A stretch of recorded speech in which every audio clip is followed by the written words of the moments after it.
Hi, I'm JBHeminway, and this is my case study presentation on student transgressions, gender identity, and student support. A brief case overview. This is regarding a middle school in a conservative school district in the South. The faculty and administration are meeting to evaluate the best means to support an 8th grader who appears to be exploring their identity, while also operating within the current political and cultural climate of their district. A majority of the faculty would prefer for the problem to simply go away. They consider it to be the student is acting out, and they would like for the student to behave themselves. A suggestion is even made to refer the student in question for enrollment in a different school that has a more inclusive climate. Some of the concerns being that the parents are conservative themselves and the school has been a good fit for the parents, and is just passing the problem along, going to solve the situation, since there may be other students within the district, within the school, exploring some identity issues as well. One of the problems is the student has a history of acting out, and that appears to be coloring the opinions and suggestions of the faculty, prior histories interfering, as it were. Reality is the student is being bullied both in person and on social media, and something needs to be done. This is the second page, the meat and potatoes of the flyer that KSTE gives out to new educators. It can be found on the K-State University's new educator ethics page, which is where I found it. So specifically, I'd like to refer to our responsibilities as educators in Kansas to our students and nurturing the intellectual, physical, emotional, social, and civic potential of all students. This is the NEA Code of Ethics of the Education Profession, also can be found on the K-State page. I'd like to refer to 4, 5, and 6 of our commitment to our students, in that we will make reasonable efforts to protect the student from conditions harmful to learning or to health and safety. We will not intentionally expose the student to embarrassment or disparagement, and that we will not, on the basis of any of those things here, including sexual orientation, treat the student unfairly, discriminate against them, or exclude them in any way. Which brings us to legal protections. So the Family Education Rights and Privacy Act, or FERPA, protects personal information about students on school records, and in most cases makes it illegal for schools or district employees to share information with others without permission from the student, or if the student is a minor, the parents or guardians. This includes information about their transgender status or medical history. Title IX is a federal law banning sex discrimination in schools. Courts have made it clear that that includes discrimination against someone because they are transgender or don't meet gender stereotypes or expectations. Title IX applies to all schools that get federal money. In June of 2020, the Supreme Court ruled in Bostick versus Clayton County that Title VII, the federal law prohibiting sex discrimination in employment, includes discrimination on the basis of sexual orientation or gender identity. In early 2021, President Biden issued a series of executive orders directing the Department of Education to apply these same protections in educational settings under Title IX. The First Amendment of the United States Constitution protects students' freedom of speech and freedom of expression. That includes their right to dress according to their gender identity, talk about being transgender openly, and express their gender in other ways that are not exclusively precluded by school or local ordinance. Some states, local authorities, and school districts also have specific legal protections in place and non-discrimination orders, which brings us to a series of maps.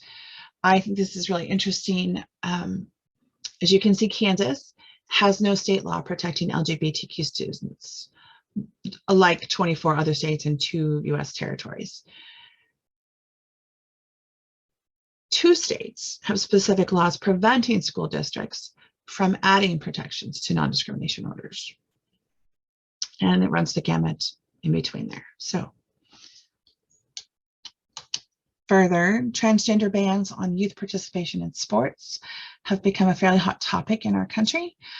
Orange states here have laws banning transgender students from participating, and the beige color do not. Kansas legislators passed a ban this spring during legislative session, and Governor Kelly vetoed it in April. On April 26th, the Senate voted to override her veto with a 2/3 majority required, but on the 28th, the House was unable to meet that 2/3 requirement, and so the legislation died for this session. So given the current political and cultural climate, is it any wonder that these are the statistics that we as educators are facing, educators and parents, for lesbian, gay, bisexual, and transgender youth in our country? It's well established that discrimination negatively impacts gender nonconforming youth. The rate of depression and anxiety among those students is several times higher than the rate of their cisgender peers.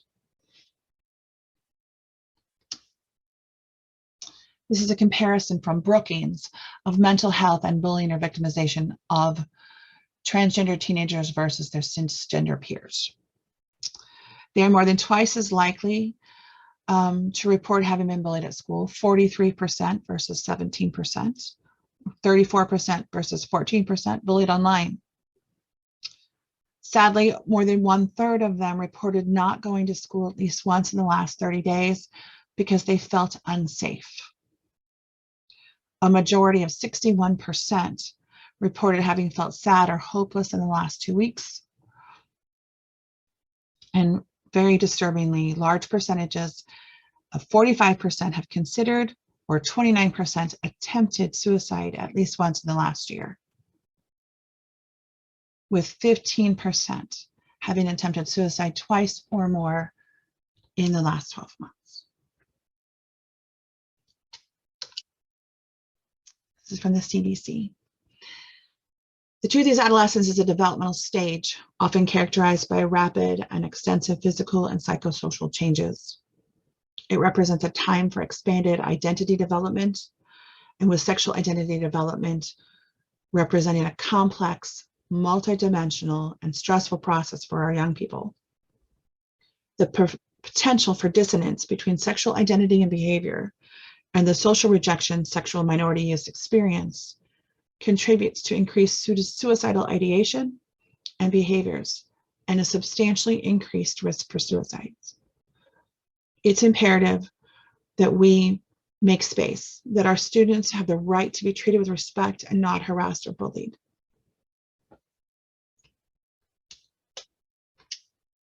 This is from Gleason. The differences are pronounced when supports are put in place. The feeling of belonging, of not being bullied. The change is radical and speaks to what we need to do as educators. So, a suggested course of action for Red Line Middle School. Speak with Keith. Determine what he wants, what he needs. Refer him for mental health support to the school social worker, counselor, whomever fills that role, and can refer him onward if necessary. Give him the help he needs to learn and grow and become comfortable with his authentic self. Form a committee to build an inclusive and supportive school climate. It's not simple, and nor will it be instantaneous. However, it is necessary. We have duty of care to all of our students, whatever our personal opinions might be. They must be supported and included and protected when necessary. Enforce and adjust when necessary anti-bullying policies. always, every time. Enforcement can't be sporadic. It has to be consistent. The messaging has to be the same across the school. We know that when that applies to any other bullying, it needs to apply here as well. And provide professional development for staff with guidance and tools to allow them to further a more inclusive and welcoming culture. Finding our way here requires time and effort. The language alone can be challenging. We can start by letting go of our innate need to define others by our own set of beliefs and experiences, and instead allow all of our students the freedom and respect to define themselves. Everyone has a gender, and their feelings about it, their need to express it or not, is uniquely and wholly theirs. We need to create educational spaces that allow our students to tell us or show us who they are. Spaces that grant them the room to be their authentic selves, whatever that looks and feels like to them.